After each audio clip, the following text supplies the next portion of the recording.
안녕하세요. 54강 역사 시간입니다. 이번 시간에는 원나라에 대해서 학습을 해보도록 하겠습니다. 원나라는 몽골족이 세운 국가인데요. 몽골족은 원래 여러 개의 부족으로 나누어져 있었습니다. 한마디로 몽골족이라고는 하지만 이들은 여러 개의 부족, 서로 다른 부족끼리 이렇게 따로 떨어져서 살았던 거예요. 그런데 이 여러 부족을 통합한 사람이 나타나게 됩니다. 그 사람이 바로 징기스칸이에요. 이 사람의 이름은 원래 테무친이라고 했습니다. 하지만 여러 부족을 통합하면서 이 몽골 부족의 왕이라고 하는 뜻인 칸이라는 자리에 오르게 되고요. 이름을 징기스칸이라고 부르게 되었습니다. 이 사람은 몽골 제국을 세우게 됩니다. 이때가 1206년이었습니다. 이 징기스칸이 죽은 뒤에 후손들은 서아시아와 러시아 남부까지 정복을 하면서 아시아부터 유럽까지에 이르는 커다란 제국을 건설하게 돼요. 그래서 원나라는 대륙을 엄청나게 차지하게 되는 정말 대제국이 됩니다. 그 뒤에 몽골 제국은 영토를 자손에게 나누어주는 관습을 가지고 있었기 때문에 여러 개의 칸이 다스리는 국가, 칸국으로 나누어지게 되는데요. 이것이 바로 한국이라고 불립니다. 이 나누어진 한국에 대한 모습은 251쪽 지도에서 볼 수 있습니다. 자, 그 다음은 쿠빌라이 칸에 대해서 알아보도록 할게요. 이 여러 개의 나누어진 한국을 다스리던 사람 중에 한 명이 바로 쿠빌라이 칸이었습니다. 이 쿠빌라이 칸은요, 금나라를 무너뜨리고 나서 수도를 베이징으로 옮기게 됩니다. 이 베이징은 당시에는 대도라고 불렸어요. 그리고 몽골 제국에게 이제 이름을 붙여주게 되는데 중국식 이름, 한 글자로 만든 이 멋있는 중국식 이름을 지어주게 돼요. 그것이 바로 원나라라고 하는 이름입니다. 그러니까 징기스칸 시기에는 원나라라는 이름은 없었던 거예요. 자, 그 다음에 쿠빌라이 칸은 남송을 멸망시키게 되는데요. 이 남송은 우리가 송나라가 있던 시기 그 이후에 송이 남쪽으로 내려가면서 남송이라고 이름을 바꾸고 다시 한번 송나라를 일으키려고 했다. 이걸 수업 시간에 배웠습니다. 이때의 남송까지 이제 멸망을 시킨 시기가 쿠빌라이 칸 시기입니다. 그래서 이 쿠빌라이 칸 시기가 되면 원나라는 중국 대륙을 전부 차지하게 되고요. 나머지 한족까지 모두 다 이 원나라에 소속되게 됩니다. 또한 쿠빌라이 칸 시기에는 바다 건너 일본까지 공격하는 모습을 보여주게 됩니다. 이 일본을 공격할 때 같이 힘을 합쳤던 나라가 고려라고 할 수 있겠습니다.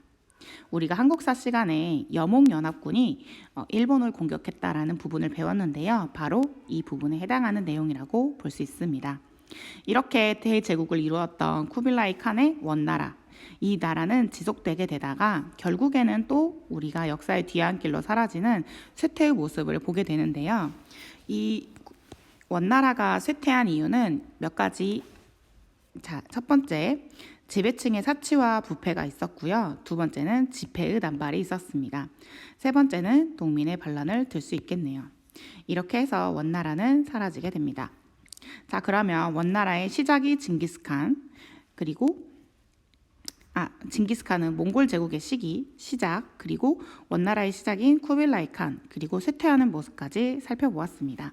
그렇다면 원나라의 특징에 대해서 짚어보도록 할게요. 원나라는 사람들을 다스릴 때 몽골인 제일주의로 다스렸습니다. 선생님이 몽골인 제일주의는 이렇게 표로 그림으로 그려줬던 걸 기억날 거예요. 사람을 이렇게 여러 개의 계급으로 나누고 가장 높은 계급에 몽골인을 두는, 몽골인이 제1의 시민이 되는 것이 바로 몽골 제일주의라고 했습니다. 이 방식으로 통치를 하게 되고요. 그 다음 두 번째로 오는 사람들은 생목인이었어요. 기억나죠? 그리고 나머지 밑에 두 계급은 한인으로 이루어져 있었습니다.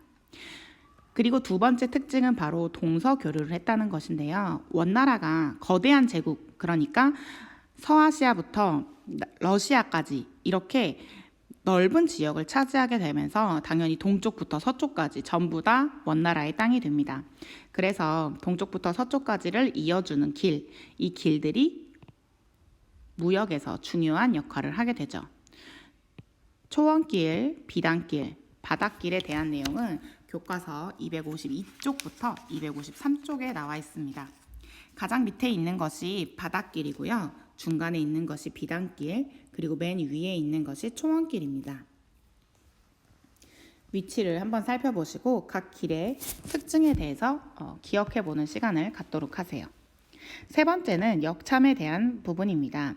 이렇게 넓은 길, 이건 한마디로 우리가 지금 생각하면 고속도로의 개념입니다. 이러한 고속도로가 있으면 고속도로 휴게소가 있어야겠죠. 그렇게 설치된 것이 바로 역참입니다. 이 역참에서는 말을 타고 초원길을 통해서 멀리 가던 사람들, 비단길을 가던 사람들이 쉬었다가 가는 곳이라고 생각하면 되겠습니다. 원나라는 이런 역참을 설치하면서 넓어진 영토를 효율적으로 다스릴 수 있었습니다. 네 번째 특징은 이제 동서의 교류를 통한 서양 사람들의 왕래를 볼 수 있겠는데요. 로마 교황의 사절들도 원나라에 오게 되고요. 마르코 폴로와 이븐 바투타와 같은 사람들은 원나라에 여행을 하고 나서 동방견문록 그리고 여행기라는 책을 쓰게 됩니다. 또한 이렇게 동서 교류가 이루어지게 되면서 이슬람 세계의 과학기술과 중국의 화약, 나침판 이런 것들이 교류되게 되고요. 그리고 원나라의 중요한 사항은 또 목화를 재배했다는 부분이 있습니다. 이 목화는 우리가 고려시대의 문익점 선생님을 통해서 기억을 하고 있을 거예요. 그것이 가져온 시기가 중국의 원나라였습니다. 또한 이 시기에는 대운하를 통해서 물자의 흐름도 원활해지고요. 상공업이 계속적으로 발전하면서 지폐도 널리 사용하게 되는 모습을 보여주게 됩니다. 마지막으로는 서민 문화가 발전한 모습을 보게 되는데요. 이 서민 문화가 발전한 것에는 삼국지연이, 수호지, 서유기와 같은 구어체 소설이 대표적이라고 할 수 있습니다. 또한 노래와 연극이 합쳐진 형태인 희곡이었던 원곡이라는 것도 유행을 하게 돼요. 이 삼국지연이, 수호지, 서유기와 같은 부분은 이 뒤에서 또 한 번 나오게 되니까 잘 기억하고 있도록 하겠습니다. 오늘은 여기까지 해서 원나라의 학습을 마치겠는데요. 한번 수업을 했던 부분을 복습하는 부분이기 때문에 영상은 짧게 준비했습니다. 중요한 핵심 내용을 중심으로 복습을 하도록 하세요. 그럼 안녕!